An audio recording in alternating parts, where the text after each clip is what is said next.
Chapter 1. A Letter for Adam. One day, a postman came to my village.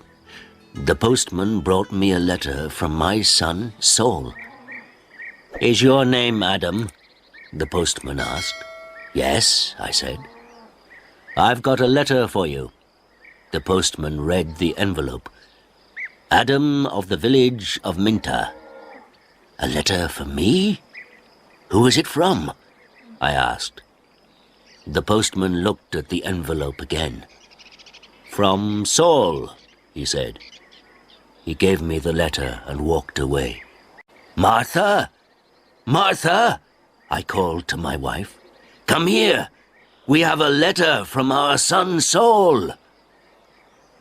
Martha came out and looked at the letter. She was excited, but she was also worried. "A letter from Saul," she said. "Is he alive and well?" "I'm going to find the school teacher. He can read the letter." There was no school 50 years ago, so I cannot read or write. I live in a small village. The only work is farming. My only son, Saul, left the village 2 years ago, and my 3 daughters are married.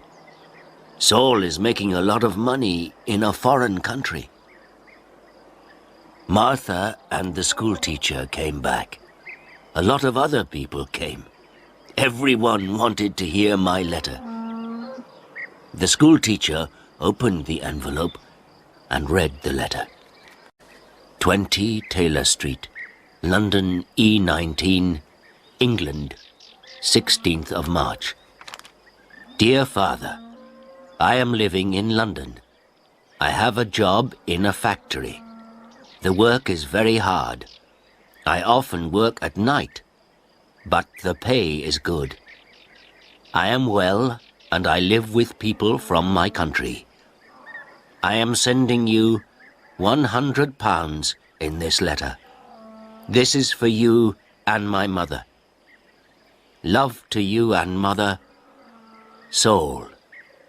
£100, I said to the school teacher. "You're wrong. It's a mistake." "No," the school teacher said. "I'm not wrong. It's not a mistake. Here is the money." And he gave me a piece of paper. "What is this?" I asked. "A money order," the school teacher said. "Go to Darpur. Take this money order to the post office in Darpur. The money order is worth £100. The post office official will give you the money." £100, I said again. Everyone laughed and said, "Adam, you are a rich man. You can buy many things for your farm and for your house. And I can buy some good food and drink in Darpur. I am going to give a party for you all," I told my friends. Martha said, "Saul is a good son." That evening, the village people talked about the money order and my money. Martha and I also talked about the money. We needed many things for the farm. Chapter 2. Adam goes to Darpur. The next morning, I got up very early. It was dark and everyone was asleep, but I was going to Darpur. I washed and dressed carefully. I put on my best clothes and I carried my best stick. I put the money order carefully in my pocket and I said goodbye to Martha. I walked 10 miles to the main road. I sat down at the main road and ate my breakfast. I waited for the bus. I waited for 2 hours. Then the bus came and I got on. It is a long way to Darpur. The bus takes 3 hours. I arrived in Darpur and walked to the post office immediately. I do not often go to Darpur. I only know the market and one shop. This is the shop of Rick. I buy things for my farm from Rick. There were a lot of people in the post office. I asked about money orders. A man showed me the queue. There was a long line of people. and I waited at the back. Finally, it was my turn. I was at the front of the queue. But the official did not serve me. "Excuse me," I said. "It's my turn. I'm next." "You are next. Old man, I'm very busy," the official said. Look at my papers. Look at all these people. I am very busy, and you must wait." So I waited. Finally, the official looked at me. "What do you want?" he asked. I gave him my money order. "This is my money order for £100, I replied. The official held out his hand. "Identity card?" he said. "Excuse me? I don't understand," I replied.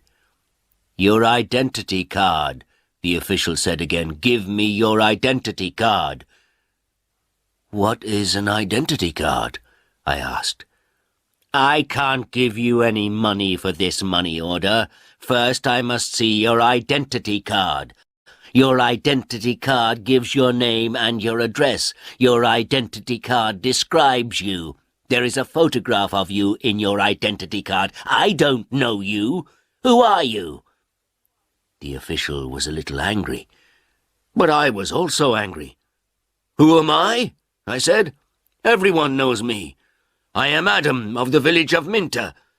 I haven't got an identity card, and I don't need an identity card." "Old man, I'm very busy and you're very stupid," the official said.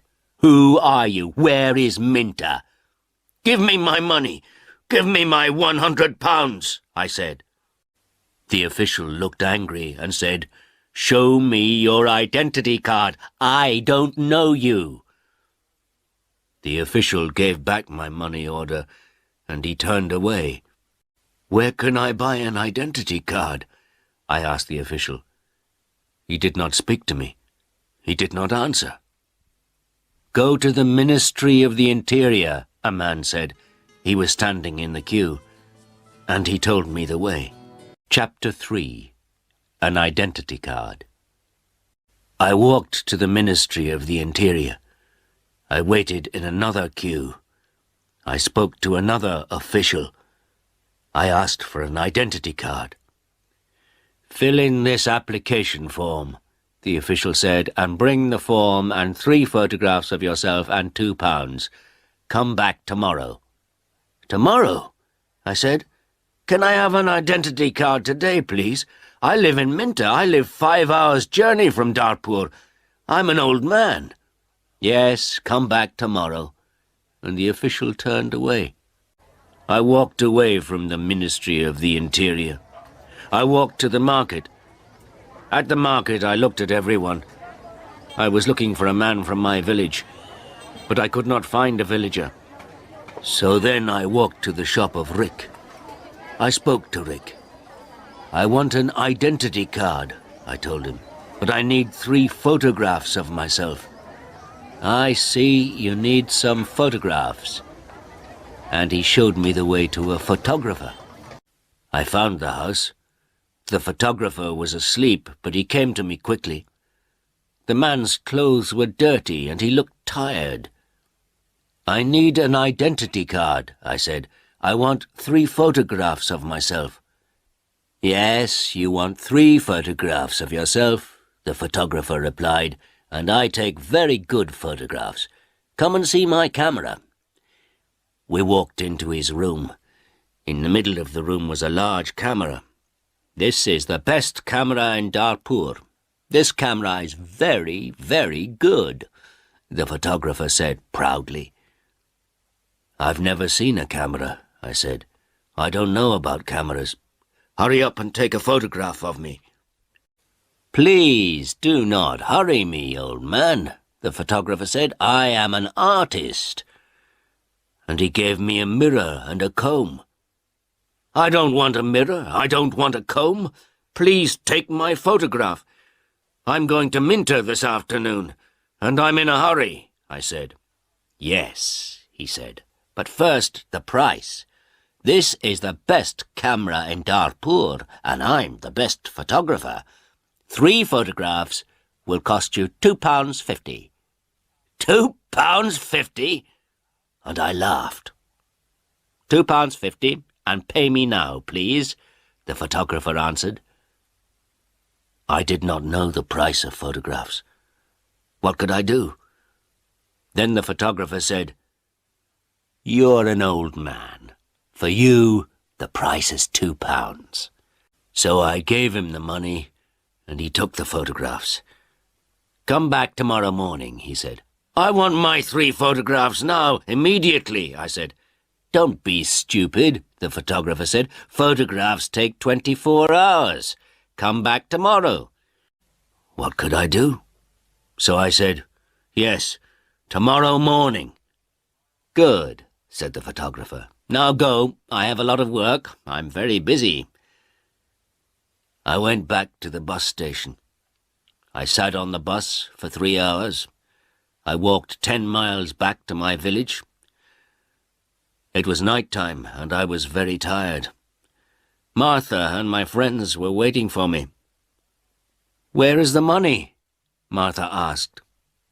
I have no money. I cannot change the money order. First I must have an identity card. And I told Martha everything. Tomorrow I am going to Dartpur again, I said. Then I did not talk again. I was very tired, and it was late at night. I lay on my bed, and I slept. Chapter 4. No Photographs. I woke up late the next morning. The sun was already high. I did not walk to the main road and catch a bus. All the buses go to Dartpur early in the morning. So I stayed at home on Wednesday. I was still very tired. I rested and talked to the villagers about the money order. I told them about the identity card and the photographer. The school teacher said, yes, the official is correct. In a post office you always show your identity card. The school teacher filled in my application form for an identity card. On Thursday I travelled to Dartpur again. I walked to the main road and I caught a bus. In Dartpur I walked to the house of the photographer. I knocked on the door of the house. No one came to the door. I knocked again loudly with my stick. A woman opened the door. Who are you? What do you want? She asked. Can I have my photographs, please? I said. Your photographs? I have no photographs, the woman replied. I came here on Tuesday. Where is the photographer? I asked. He's out. He's not here. And the woman closed the door. I shouted at her. I'm waiting here for him. After a long time, the photographer came back. He looked tired, and he smelt of beer. Give me my photographs, I said. I have waited a long time for you. The photographer looked at me and said, I don't know you, old man. What photographs are you talking about? My 3 photographs for my identity card. I paid you £2 for them on Tuesday. Give me my photographs immediately or my money. Your photographs? Your money? What are you talking about? The photographer said. Show me the paper. Show me the receipt for your money. My receipt? I asked. Yes, where is your receipt? The photographer asked. You didn't give me a receipt, I shouted. Give me my photographs or my money immediately. And I hit the photographer hard with my stick. I am old, but I am still strong. The photographer fell on the ground. He shouted, Help! Help! This old man is killing me! And I hit him hard again. Lots of people ran out of their houses. I hit the photographer again, and 2 men held me. I could not get away from the 2 men. The photographer was very angry, and I was very angry. Lots of people were shouting. Then a policeman came. The photographer shouted to the policeman, This old man hit me 3 times with his stick. He's a thief and a murderer. He wants my money. The policeman held my arm and said, Come with me to the police station. I did not say anything. We walked to the police station. At the police station, the policeman asked me, "Did you hit that man 3 times?" "Yes," I said. "He didn't give me my photographs." "Show me your identity card," said the policeman. "I am Adam of Minter Village," I replied, "and I haven't got an identity card." "Old man," said the policeman, "go back to your village. Don't come here and fight. Keep out of Darpur." And he pushed me into the street. I went back to my village. I was tired and angry. Chapter 5. Adam changes his money order. Next day I told my story to all the villagers. The villagers were angry. Martha was very unhappy. She said, "Saul is working very hard. He is sending money and we can't have the money. What are we going to do?" I did not know. Then in the evening the schoolteacher came to my house again. "Adam, perhaps I can help you," the schoolteacher said. "Here is a letter to Mr. Sheth." "Mr. Sheth?" I said. "Who is he?" "He's an important man in Darpur, and he's a friend of my wife's cousin," replied the schoolteacher. "This letter is to Mr. Sheth. The letter is about your money order. Perhaps he can help you." I took the letter and thanked the schoolteacher. So I travelled to Darpur again on Saturday for the 3rd time. After a long time I found Mr. Sheth's house. The door was opened by a tall man. "Can I see Mr. Sheth?" I asked. "And who are you?" the tall man asked. "I have a letter for Mr. Sheth," I replied. "I see. Can I have the letter, please?" And the tall man held out his hand. "The letter is here," I said, and I took the letter out of my pocket. "But I must see Mr. Sheth." "Many people want to see Mr. Sheth," the tall man told me. "He is a very busy man and a very important man. Mr. Sheth is not here at the moment, but give me your letter and Mr. Sheth will read it later." I gave the tall man the letter. Then I waited. Later, a large black car came, and a man went into the house. A long time later, the tall man opened the door again. "Come in now, please, and follow me," he said. I followed the tall man. We went into a large room with fine carpets and big chairs. Another man was in the room. He was drinking. "This is Mr. Sheth," said the tall man. "I am Adam of Minter Village," I replied. "Yes, I know," said Mr. Sheth. "Thank you for the letter. I hope I can help you. I like to help people. Please, sit down." Mr. Sheth smiled. His clothes were new and smart. "Thank you," I said. "Can I see the money order, please?" Mr. Sheth asked. I took the money order out of my pocket. By now, the money order was dirty and looked very old. I gave it to Mr. Sheth. "This money order is for £100, I said. "My son sent it from a foreign country." He folded the money order and looked at it. "You can't change this money order," he said. "This money order is not worth £100, but this money order is worth nothing." "Worth nothing? Worthless?" I asked. Then Mr. Sheth looked at the money order again. "Yes, worthless. Your son does not understand about money orders. This money order is not correct for our country," Mr. Sheth said.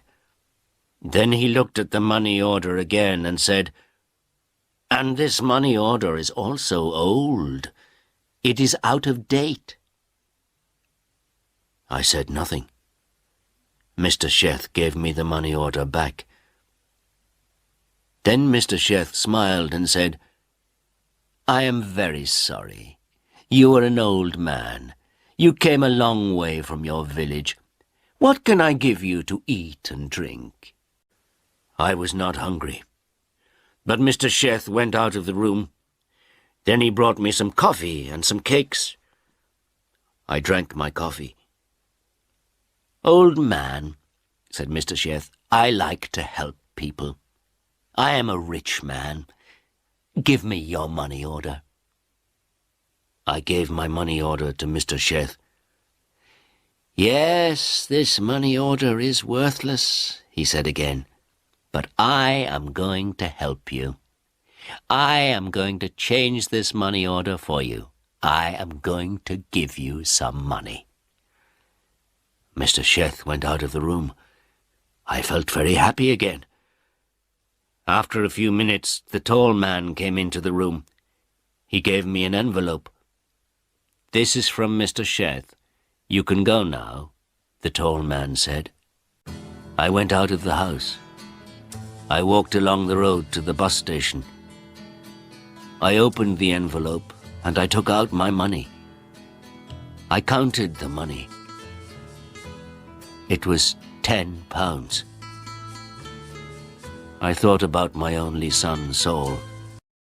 My son, Saul, had sent me a money order for £100. Mr. Sheth had given me £10. I felt old, and I felt poor again.